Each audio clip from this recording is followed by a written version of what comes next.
আশা করছি তোমরা সকলে ভালো আছো। তো চলো আর একটা নতুন পর্বে মিষ্টি অ্যান্ড মধুমিতাস কিচেনের পক্ষ থেকে সবাইকে স্বাগত।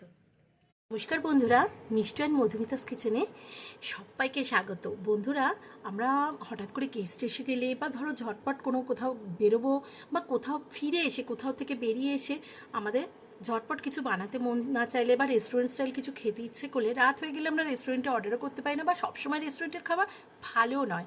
তো চলো বন্ধুরা, আজ আমি নিয়ে এসেছি একদম রেস্টুরেন্ট স্টাইল ঝরঝরে পোলাও, পুরো মেজারমেন্ট সমেত স্টেপ বাই স্টেপ, খুব চটজলদি হয় এরকম হচ্ছে এই পোলাওটা। তো চলো এটা বানাবার জন্য কি কি লাগে প্লিজ আমার সাথে থেকো, আর মেজারমেন্ট সহ দিয়েছি, টিপ সহ দিয়েছি। একবার বানাবার অনুরোধ রইল বন্ধুরা, বানিয়ে এসে কিন্তু লাইক শেয়ার কমেন্ট করতে ভুলো না। প্রতিটা রাইস কিন্তু ইভেনলি কুকড হয়েছে দেখো বন্ধুরা।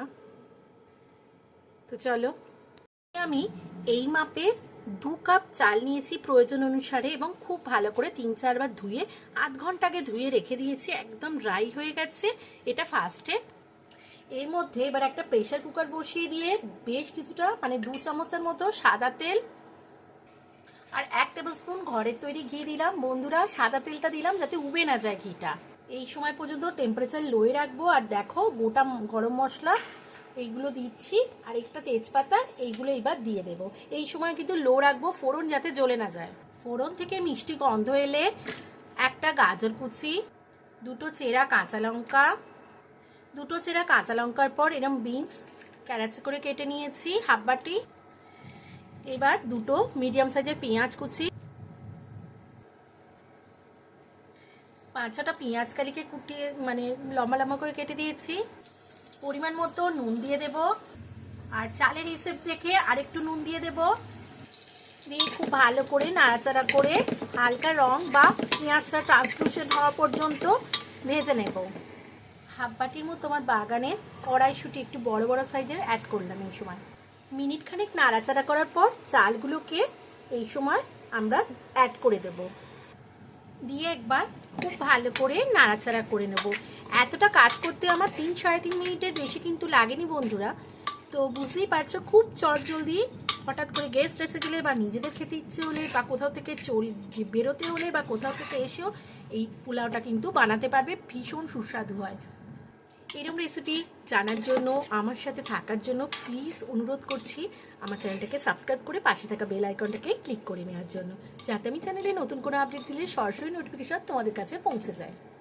এবার টেস্ট ব্যালেন্সের জন্য অল্প চিনি, মানে জাস্ট টেস্ট ব্যালেন্সের জন্য, এটা অপশনাল, তোমরা দিতে পারো, তবে দিলে খুব ভালো টেস্ট হয়। এবার শতশেষে জল। বন্ধুরা ভালো করে মন দিয়ে শোনো, যতটা চাল নেবে মানে যে মাপ করবে, যে মেজারমেন্ট বাটি হোক কাপ হোক, তার ডবল জল দিতে হবে, ডবলের থেকে একটু কম দিতে হবে যদি তোমরা ঝরঝরে রাইস পছন্দ করো। তো আমি 1 কাপ নিয়েছিলাম, এই 2 কাপ, এই 3 কাপ। আর দেখো বন্ধুরা, আমি কিন্তু পুরোপুরি 4 কাপ নিইনি, 4 কাপের বেশ খানিকটা কম নিয়েছি। আর যদি তোমরা বাচ্চা বা কেউ নরম রাইস পছন্দ করো তাহলে কিন্তু পুরোপুরি যতটা চাল নেবে তার ডবল জল নেবে। এবার আমরা এর ঢাকনা বন্ধ করে দেব এবং একটা সিটি পড়া পর্যন্ত অপেক্ষা করব। টেম্পারেচার বাড়িয়ে দেবো এই সময় আমরা বন্ধুরা।